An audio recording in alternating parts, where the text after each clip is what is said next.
Hi, everyone. This is Rabbi Susan Nanus with Tom Teicholz for a 2021. Is this our second one in 2021 or first? It's our second. Well, but it's our first of the Biden administration. Oh, that's right, which is a huge first. That's right.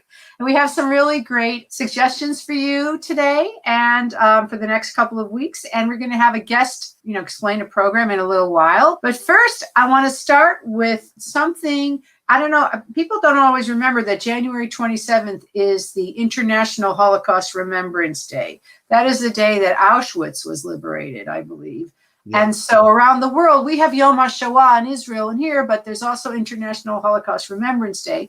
And the Kasdan Institute, I love them, are doing a program called Impudent Jews, Forgotten Individual Jewish Resistance in Nazi Germany. And it's with Steve Ross, who's the director of the Kasdan Institute, and Wolf Gruner, who is a Holocaust scholar. And they'll be talking about individual people who resisted and fought back.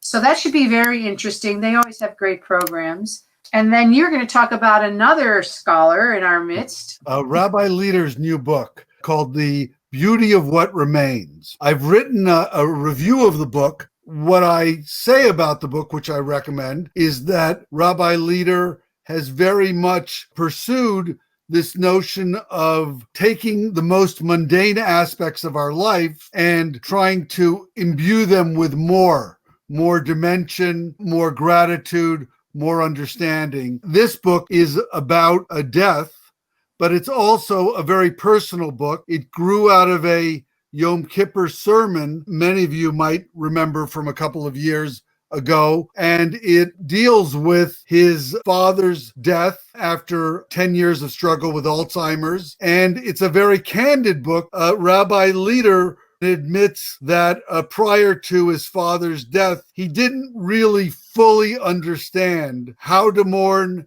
how to comfort people, what to say. And his book is full of advice. So as you know, we did do a program at the temple with Steve, and I was the moderator with his siblings. But he is, if you missed that, he's speaking all over the country. And on January 28th, he will be speaking with the Stryker Center from Temple Emmanuel in New York. It's always different because it depends really on the questions he's asked. And I read the book in one sitting. It's a great book, and it's a wonderful gift. I highly recommend it as well. And speaking of the Stryker Center, they're back in full steam ahead with all of their great programs. And they now are doing a series on inspiring women.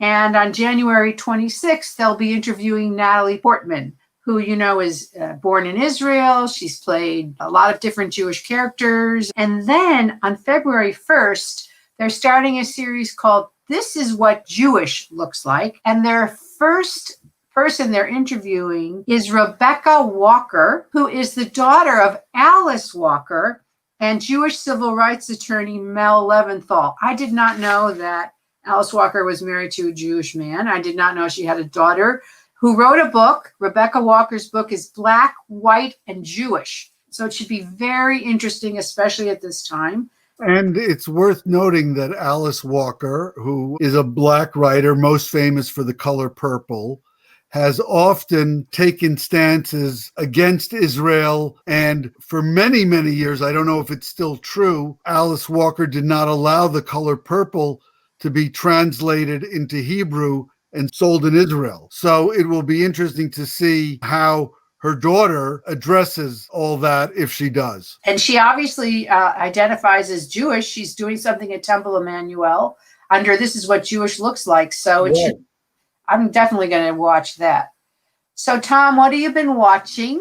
Well, there have been a lot of new shows. I finally caught up on The Flight Attendant on HBO Max, which stars Kaylee Cuoco, and it's a really completely different role for her, and she's really good. And the show is very stylish and shot really well. It's a fun watch.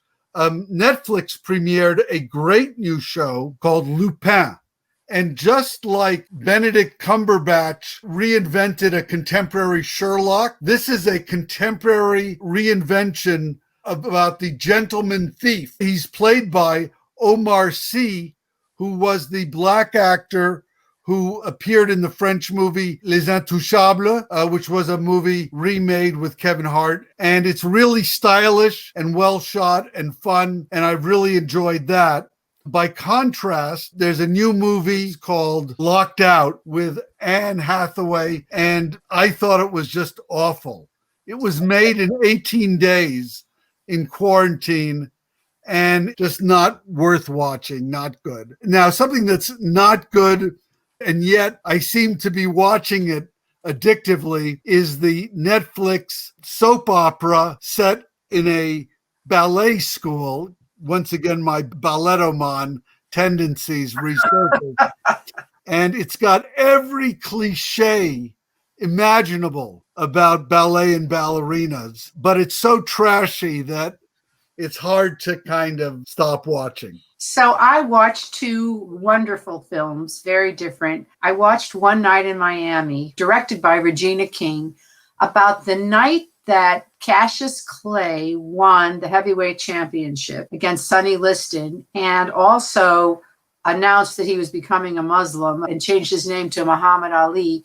It's based on a true event, but they don't know what happened. That night, Cassius Clay, Malcolm X, Sam Cooke, the singer, and Jim Brown, the football player, all got together in a hotel room. And it was a play that was then turned into a film.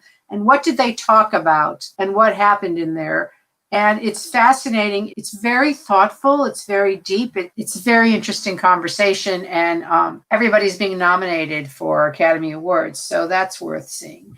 And then on PBS just started, this is like a delightful little delicious pleasure, a 2021 remake of All Creatures Great and Small by James Herriot. It was a book. It was an old series, beautifully shot, takes place in 1937 in Yorkshire. It's beautifully written, beautifully made. And the first two episodes are out, one every Sunday. And I highly recommend that. I want to throw in that there's a series on PBS that just started called Miss Scarlet and the Duke. Yeah, I didn't like it so much. Oh, really? Well, You liked it? My brother-in-law is the producer, so I'm very supportive of it, and I thought it was a lot of fun because it's a female detective story, and there's not that many of those. Well, I'll give it more of a shot. I started it and I wasn't grabbed. Since it's in the family, I'm going to give it another try. So also, I want to just talk about what's happening at Wilshire Boulevard Temple. I want to recommend a program that started this past week, but you can join it anytime, Brain Boot Camp. It's a fantastic, it's on Tuesday mornings at 9:30 with Dr. Erica Felsenthal, who's a neuropsychologist and the Commissioner of Health for the city of Beverly Hills. And she gives us all kinds of techniques of how to sharpen our brain, how to sharpen our memory, how to fight depression. She talks about what's normal, because we're always worried, oh my God, I can't remember what's normal and what's worrisome. I have to laugh because we did offer it in person 2 years ago, Tom, and we had 10 people. Now we're on Zoom, we have 70 people. So I think some things are just going to stay on Zoom. Yes. And by the way, if any of you don't remember this, you'll be able to find it on the website of the temple and in the weekly email. So we'll remind you. Very funny. Also, this Saturday night, our wonderful musician in residence, Charlie Kramer, is doing a special program for Havdalah called Singing in the Dark. It's a program where you turn him on and then you blindfold yourself and you do everything without sight. And it's all music and meditation. And so that's going to be fantastic. And then in 2 weeks, it's Shabbat Shira, which is the Shabbat that celebrates when the Israelites crossed the Red Sea and sang the beautiful song. And they have Mi Chamocha in there, Who Is Like You, and cantor Lisa Peacock, whom we love.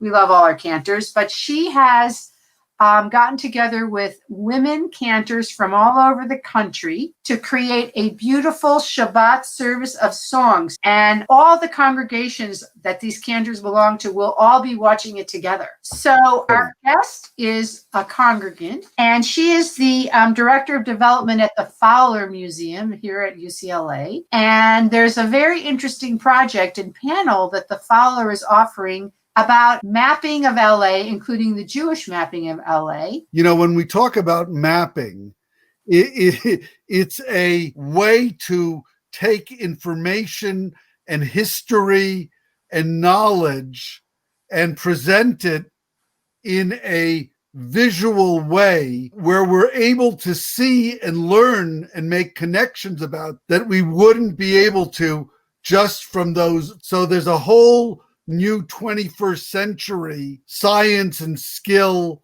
and practice of mapping. And this panel at the Fowler is going to have 4 of some of the most preeminent people mapping LA talk about their projects. Yeah, it'd be very interesting to look at something and see how many synagogues there are in LA. Or how the Jews of LA moved from the east side to the west side.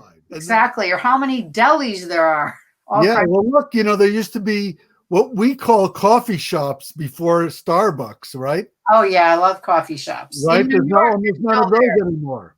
In New York, there's still lots of coffee shops. Okay. She's here. Okay. I'd like to welcome Kris Lewis. Hey, Kris. We just told everyone about, in general, about this fabulous panel. Why don't you tell us more about it? I will. Thank you. Thank you, both of you, for inviting me to talk more about the Fowler Museum at UCLA's upcoming panel discussion called Crafting Cartographies, Mapping LA. Now, this program is in partnership with UCLA's Alan Levy Center for Jewish Studies and Mapping Jewish Los Angeles. And this panel brings together, for the first time, contributors of 3 pioneering digital mapping projects to share their insights on faith-based communities of Los Angeles. Now, you're probably wondering, why is mapping important?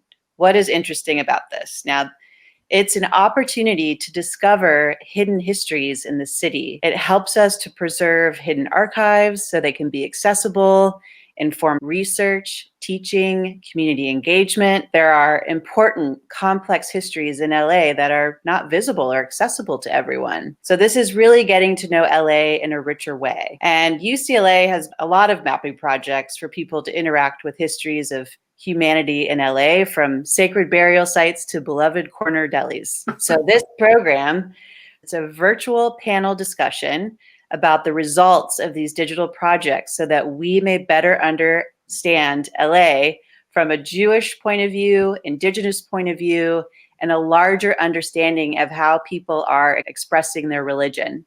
They'll have a conversation about each project and how it intersects. It's very diverse and it's fascinating.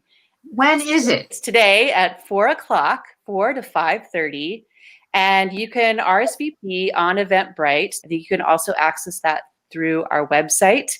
Fantastic. That sounds great. Yeah, I thought I would have lots of questions, but you really wrapped it all up. So thank you so much. It sounds fantastic, and we look forward to checking it out. Thank you. I hope you'll join us. I think it's going to be really, really fascinating what they've discovered. Thanks. So thanks for having me. You're our pleasure. Thanks for joining us. And thank you, everyone. This is another episode of Culture Mavens. Stay home if you can, and we love you. And we look forward to doing this in person someday. But I think we'll always do it online too, because as you said, our audience is all over the country and sometimes all over the world. We'll have some Culture Mavens events. That's what we'll do. Okay. Bye, everyone. Bye.